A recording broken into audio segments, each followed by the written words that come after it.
Wife का सीधा कहना है कि माँ के साथ रहोगे तो मैं घर चली जाऊंगी, आप अपनी मम्मी के साथ रहोगे तो मुझसे कोई मतलब ही नहीं है। और आप इस बात पे झगड़ते रहते हो कि नहीं वो फैमिली है हमारी, सासू माता है तुम्हारी, सेवा करो, मम्मी है मेरी। और इस बात पे आप उन्हें सुना भी देते हैं, झगड़े भी कर लेते हैं, मार भी देते हैं, पर आप दोनों के झगड़े ज़्यादा चलते हैं। कई बार ऐसा भी होता है कि आप ऑफिस गए तो मम्मी ने बहुत कुछ सुना दिया और वाइफ आपकी नाराज़ हो गई।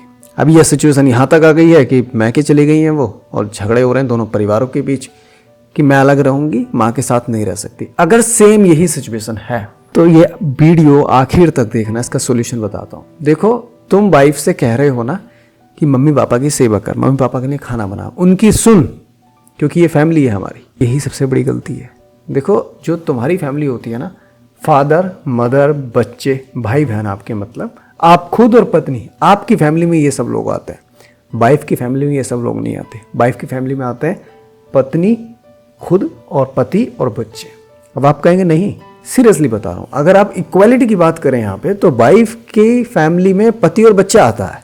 अब तुम अब उस फैमिली में लेके आ रहे हो मम्मी पापा को, तो ठीक है, वो भी अपनी फैमिली में जो पति और बच्चे हैं उसमें मम्मी पापा को अपने लेके आए, मैके पक्ष को लेके आए, भाई बहनों को लेके आए, जीजा को लेके आए, क्योंकि तुम भी तो अपनी फैमिली में लेके आ रहे हो ना, अपनी बहनों को, अपने जीजा को, अपने भाइयों को, अपने माता पिता को। तो फिर यहाँ इंसाफ क्या है? मतलब वो फैमिली समझ रही है उसे जो 25 साल बाद एक इंपॉर्टेंट फैमिली बन जाती है। वो जो वाइफ सोच रही है ना, यही हकीकत है। 25-20 साल बाद शादी के कोई नहीं रहता, भाई अपने सेट, बहनें अपनी सेट, माँ बाप गुजर गए, पर बस 25 साल की जगह वो आज एडवांस में चल रही है।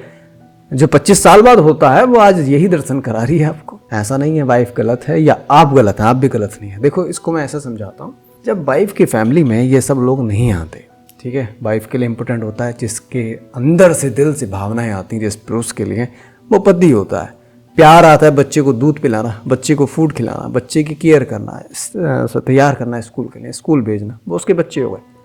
ये बुद्धि से नहीं होता है, ये भाव से होता है, ठीक है।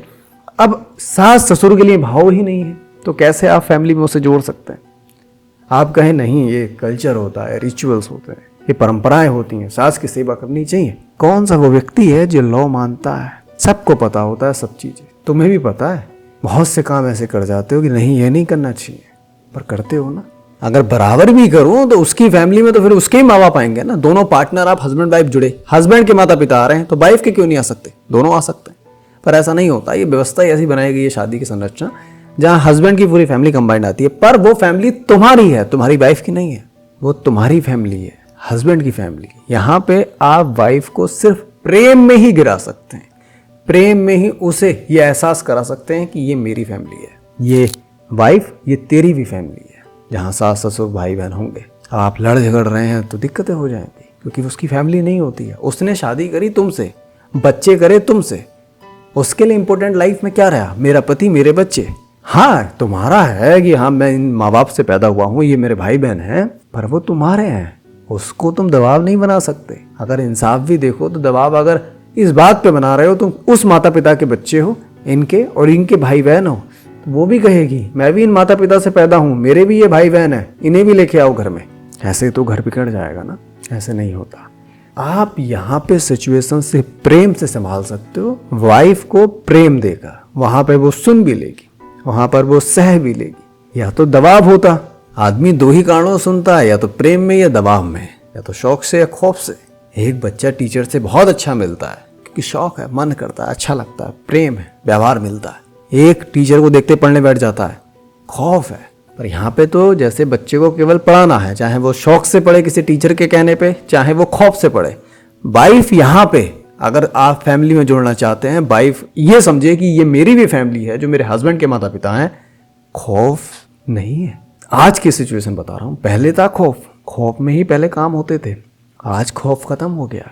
आज केवल आप शौक लगा सकते हैं, आप व्यवहार अच्छा करा सकते हैं। माता पिता का भी अच्छा व्यवहार होगा तो पत्नी भी अच्छे से उन्हें ट्रीट करेगी। सबसे बड़ा रोल यहाँ पे हस्बैंड का होता है कि वो अच्छे से अपनी वाइफ को प्रेम दे, अच्छे से उसे ट्रीट करे, तब वो इच्छाएं मान लेगी जिन इच्छाओं को करने की उसकी इच्छा ही नहीं है। हस्बैंड के लिए कर सकती है कि मैं अपने हस्बैंड से प्यार करती हूँ, मेरे हस्बैंड बहुत प्यार करते हैं, मैं भी ये जो कह रहे हैं कर देती हूँ, कुछ नहीं जाता। ये सिचुएशन अगर तुम बनाओ तो चीज़ें चल सकती हैं। पर अगर तुम कहो कि नहीं तुझे करना पड़ेगा ऐसा, कर। वाइफ है तू मेरी, वाइफ है वो, नौकर नहीं है, ठीक है ना। वाइफ है वो, नौकर नहीं। अगर वो भी कहने लग गई तू हस्बैंड है मेरा, चल अपनी कमाई का हिस्सा देख, तू मैके में कितना भेजता है, भेज मेरे पापा को पैसे, तुम भेज दोगे? कभी नहीं। बल्कि तुम्हारी वाइफ जो कमाएगी वो भी तुम रोक लोगे। क्यों? क्योंकि जो सिचुएशन समाज ने तुम्हारे दिमाग में डाल दी है वो एक्चुअल में तुम्हें सुख नहीं पहुंचा सकती।